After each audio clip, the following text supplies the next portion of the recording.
सोलापूर महानगरपालिका संदर्भात एक महत्वाची अपडेट जी आहे तर ती येते, याची लवकरच जाहिरात येणार आहे। मग किती पदं भरली जाणार आहेत, कोणती पदं भरली जाणार आहेत, मागे याची जाहिरात आली होती त्याचं काय झालं, या सर्व गोष्टी मी तुम्हाला व्हिडिओमध्ये सांगणार आहे।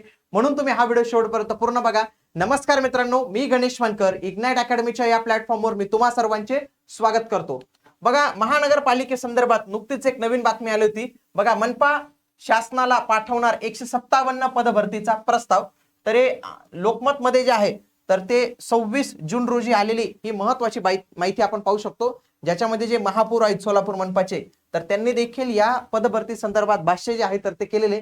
संपूर्ण माहिती मी तुम्हाला जे आहे तर ते सांगतो। तत्पूर्वी तुम्ही ज्या काही मनपांची तयारी करत असाल, मनपा परीक्षांची, त्या होतात TCS किंवा IBPS यांच्याकडून होतात, त्या MPSC कडे नाही।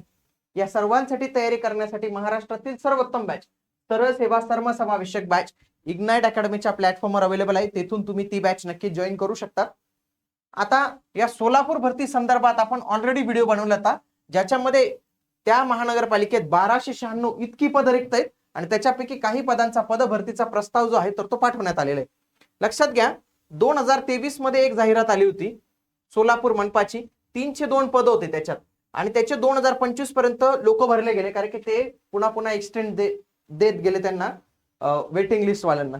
मग आता काय झालं की या 302 पैकी 157 लोकांनी नोकरी सोडून दिली। आता हे नोकरी सोडण्याचं कारण काय असतं, जनरली काय होतं माहितीये का, की काही मुलं हायर पोस्टला जाऊन लागतात, MPSC पास होतात किंवा इतर परीक्षा पास होतात, तलाठी वगैरे। त्याच्यानंतर काय झालं, 23 नंतर बरेच स्पर्धा परीक्षा, खूप चांगल्या परीक्षा आल्या, तर ते उमेदवारांनी सोडून दिलं असेल किंवा काही ना काही असतील कारण, आणि 145 लोकच कार्यरत आहे।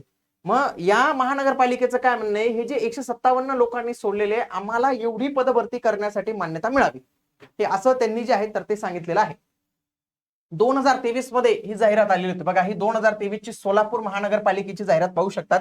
त्यावेळी ही परीक्षा TCS या कंपनीने घेतलेली होती। कोणी घेतलेली होती? TCS या कंपनीची पहिलीच एकदम नवीन परीक्षा जी आहे तर ती पाहायला मिळते। यावेळी मात्र ही परीक्षा IBPS घेणार आहे। कोण घेणार आहे?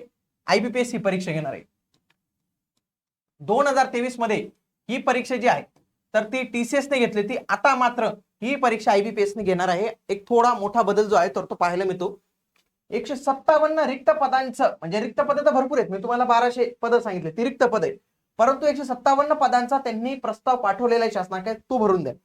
याच्यामध्ये महत्वाची अडचण म्हणजे काय, ती 35% आस्थापना खर्च। बघा, महानगरपालिकांना एक अट टाकून दिलेली आहे की तुमचा जर आस्थापना खर्च म्हणजे वेतन, पेन्शन असे जे काही खर्च असतील ते 35% पुढे जर जात असतील तर तुम्ही नोकर भरती करू शकत नाही।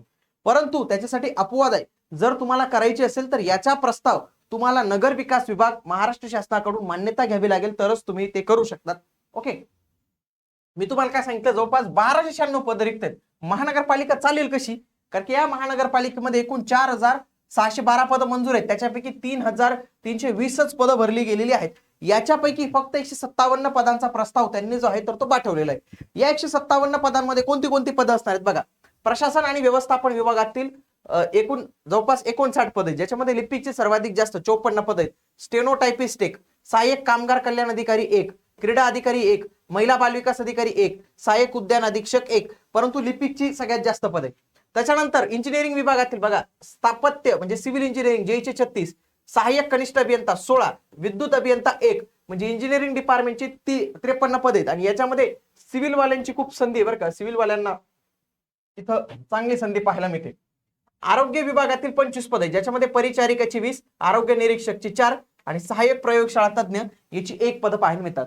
त्याच्यानंतर अग्निशमनची जर पाहिली तर फायरमॅनची 14 पद, पंप ऑपरेटरची 3, पाईप फिटरची 2 आणि फायर मोटार मेकॅनिक अशी 1, अशी 157 पदांचं वर्गीकरण त्यांनी जे आहे तर ते इथं केलेलं आहे। आता याच्यामध्ये महत्वाची लक्षात घ्या की स्थायी समितीने हा प्रस्ताव ऑलरेडी मान्य केलेला आहे। बघा, स्थायी समिती जी असते मनपाची, आता हा प्रस्ताव सर्वसाधारण सभेसाठी मंजुरीसाठी ठेवण्यात आलेला आहे। आता याच्यातून पण पास होऊन जाईल, कारण की ती मनपाचीच असते ती। आता मेन जो प्रॉब्लेम येणार आहे ना त्यांना, तो येणार आहे राज्य शासनाचा, कारण की जोपर्यंत नगर विकास विभाग याला विशेष मान्यता देत नाही तोपर्यंत ही भरती होणार नाही, कारण की या भरतीसाठी 35% मर्यादा घातलेली आहे। परंतु महानगरपालिकेचं काय म्हणणं आहे, ज्यावेळी आम्हाला तुम्ही 23 मध्ये मंजुरी दिली, त्याच्यानंतर आम्ही पदभरती काढली, तेवढे लोक सोडून गेले, तर फक्त 157 साठी मंजुरी द्या। तर मला वाटतं 157 पदांसाठी त्यांना मंजुरी जी आहे तर ती मिळून जाईल, कारण की ते काही वेगळी अशी विशेष मागणी जी आहे तर ते करत नाही आहे. म्हणजे आगामी काळात सोलापूर मनपामध्ये ही जाहिरात आपल्याला पाहायला मिळणार आहे. IBPS आहे, आता हा TCS पॅटर्न नुसार नसणार आहे. स्थानिक उमेदवारांना प्राधान्य देऊ, परंतु ते थोडंसं शक्य होणं मुश्किल दिसतं, कारण की तशी काही अट नसते मनपाला. आता यावेळी यांनी एक नवीन संकल्पना राबवण्याचं ठरवलंय. त्यांचं काय म्हणणं आहे की आम्ही नियुक्तीच्या वेळी आता त्यांच्याकडनं बॉन्ड तयार करून घेऊ, कारण की काय झालं 23 मध्ये 157 लोकांनी सोडून दिलं, मग तो लॉस झाला ना, आणि परत ती मनपाची पद भरली जात नाही, परत शासन त्यांना भरू देत नाही. मग यावेळी त्यांचं काय म्हणणं आहे की आम्ही प्रोबेशन पिरियडच्या कालावधीत जे काही भत्ते वगैरे दिले जातील ते सगळं देऊ आम्ही, परंतु त्यांना बॉन्ड करावा लागेल. जर त्यांनी नियुक्ती सोडली परीक्षा विधीन कालावधीत, म्हणजे प्रोबेशन पिरियड मध्ये त्यांनी नोकरी सोडली, तर त्याला काय करावं लागेल, 6 महिन्याचा वेतनाचा चेक द्यावा लागेल. हा चेक ऑलरेडी मित्रांनो, जर तुम्ही मुंबई महानगरपालिकेत जॉब केला तिथं पण तुम्हाला हे अशा पद्धतीचे चेक जमा करावे लागतात. याचा जो एक्झाम पॅटर्न असणार आहे तर तो कसा असणार आहे, समजा एखाद्याला अभ्यास करायचा, अभ्यास सुरू करायचा आहे, सोलापूर मनपामध्ये परमनंट नोकरी पाहिजे, तरी परीक्षा होते.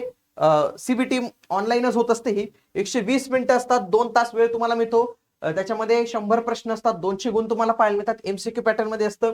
याच्यामध्ये बघा, मराठी विषय असतो, इंग्रजी विषय असतो, सामान्य आणि बौद्धिक चाचणी असे विषय असतात. प्रत्येक विषय 25 प्रश्न 50 गुण, आणि याचा 12वी लेवल असतं मराठी आणि इंग्रजीचे. बाकी याची पदवी लेवल पर्यंतचे आपल्याला प्रश्न इथं पाहायला मिळतात. एक लक्षात घ्या, याच्यामध्ये IBPS पॅटर्न मध्ये जे काही टॉपिक येतात ना मित्रांनो, ते सर्व टॉपिक आपली जी सरळ सेवा सर्वसमावेशक बॅच आहे ना त्याच्यामध्ये आपण कव्हर केलेले आहेत. 2023 पासून जेव्हा हे पॅटर्न सुरू झाला ना, त्याच्यामध्ये इग्नाइट अकॅडमीने खूप चांगले सिलेक्शन जे आहे तर ते या सरळ सेवेमध्ये दिलेले आहेत. तुमचा कोणी मित्र सरळ सेवेमधून जॉईनिंग झाला असेल त्याला एकदा तुम्ही नक्की इग्नाइट अकॅडमी विषयी जे आहे तर ते विचारू शकतात. तर हा सगळा पॅटर्न आहे. हा मी ऑलरेडी याची PDF तुम्हाला वाटल्यास आपल्या टेलिग्राम ग्रुपला शेअर करून देतो. आणि ही बॅच ज्यांना जॉईन करायची असेल ते इग्नाइट अकॅडमीचं ऍप्लिकेशन डाउनलोड करून ते सर्वसमावेशक सरळ सेवा बॅच जॉईन करू शकतात. भेटूया पुढील व्हिडिओमध्ये. तोपर्यंत जय हिंद, जय महाराष्ट्र, धन्यवाद.